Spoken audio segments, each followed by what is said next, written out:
Não é porque é rico que é o caráter íntegro, não é porque é pobre que não tem caráter. Tem muito rico sem caráter e tem muito pobre também sem caráter.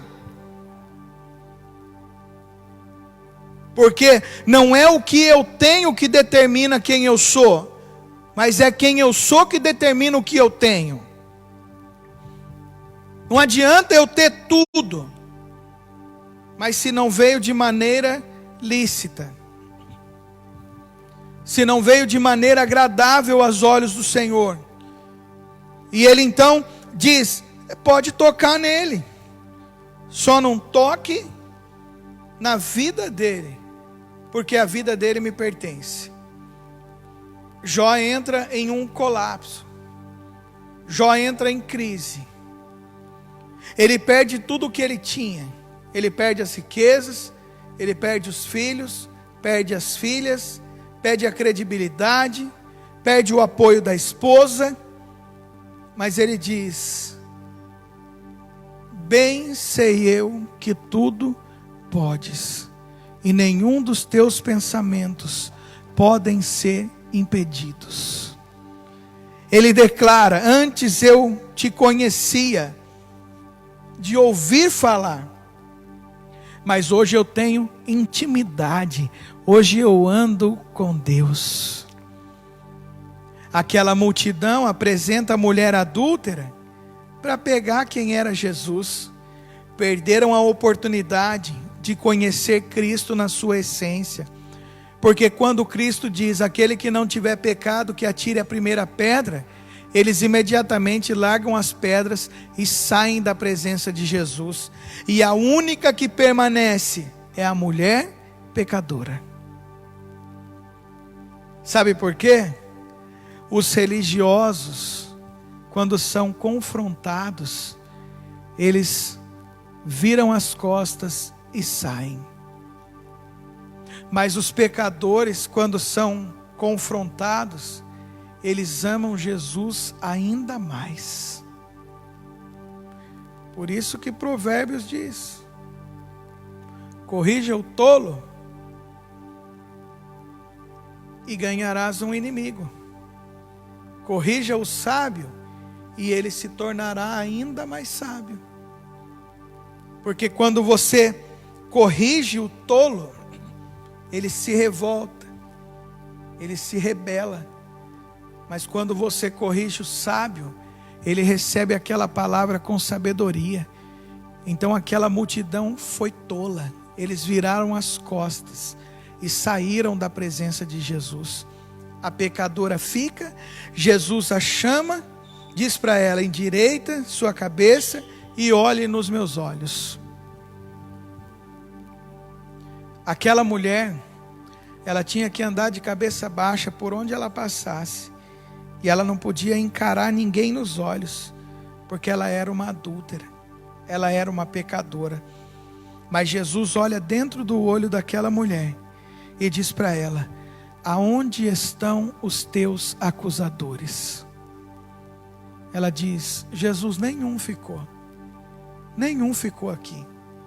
E ele diz, eu também não te condeno, vá e não peques mais.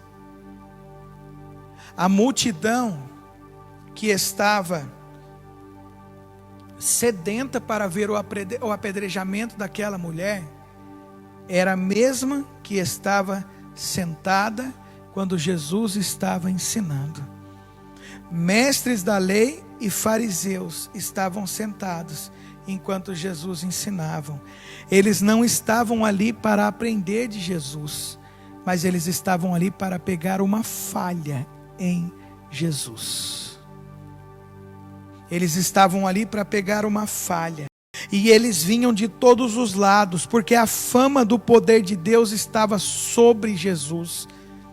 A fama que corria era que aquele homem tinha poder para curar. É que quando aquele homem chegava, as doenças iam embora, as enfermidades eram curadas. Então eles estavam ali tentando ver quem era Jesus, mas não manter um relacionamento íntimo e profundo com ele. Enquanto isso, alguns homens vieram carregando um paralítico numa cama. Tentaram levar para dentro da casa até Jesus, mas não conseguiram por causa da multidão. Então subiram ao topo da casa, removeram uma parte do telhado, em seguida baixaram o paralítico na cama, até o meio da multidão, bem na frente dele. Versículo 20.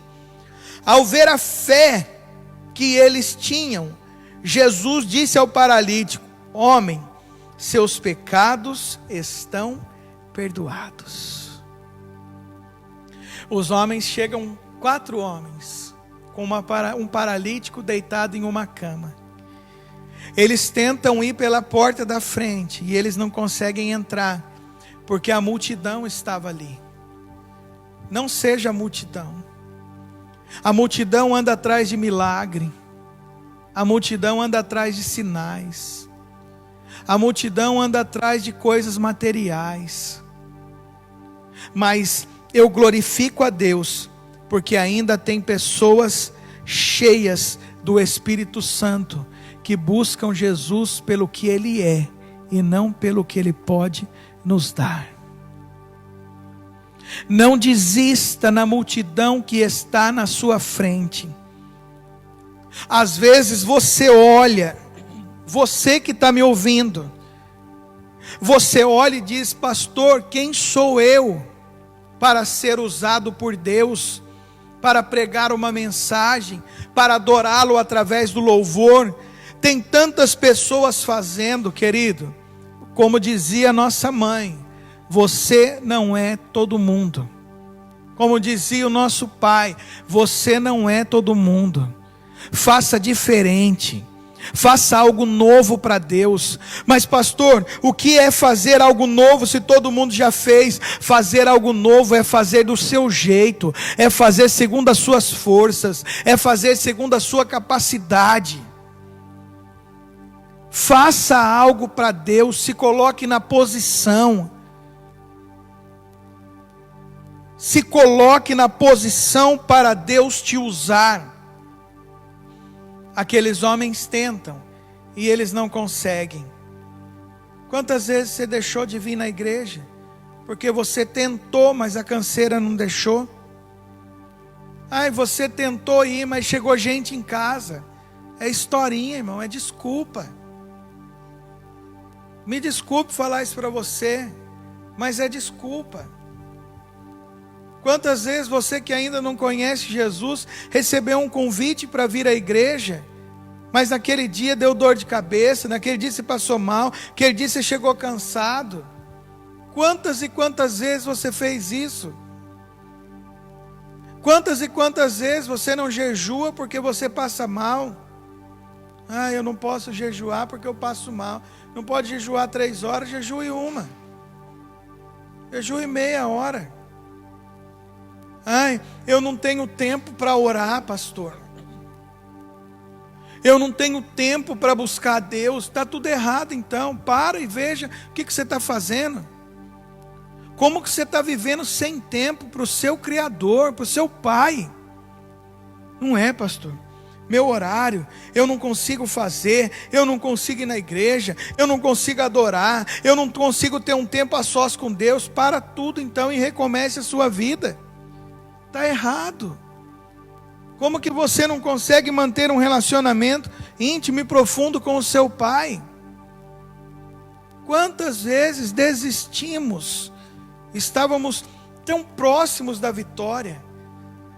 Sabe, queridos, quando aqueles 4 homens chegam com o paralítico deitado na cama, eu acho que quando eles olharam para a multidão, pode até ser que eles pensaram: vai ser difícil, nós não vamos conseguir falar com o mestre. Mas imediatamente eles pensaram: nós chegamos até aqui, e ali dentro daquela casa está Jesus de Nazaré, a nossa esperança, a nossa cura. Vamos tentar mais uma vez, vamos tentar mais um pouco, não vamos desistir. Tem hora que o nosso corpo pede para a gente parar, tem hora que o nosso corpo não aguenta mais a caminhada, mas o nosso espírito está clamando pela presença do Pai Pai, o nosso espírito está clamando pela presença de Jesus, o nosso espírito está conectado com o Espírito Santo, e o Espírito Santo está dizendo: não pare, tente mais uma vez.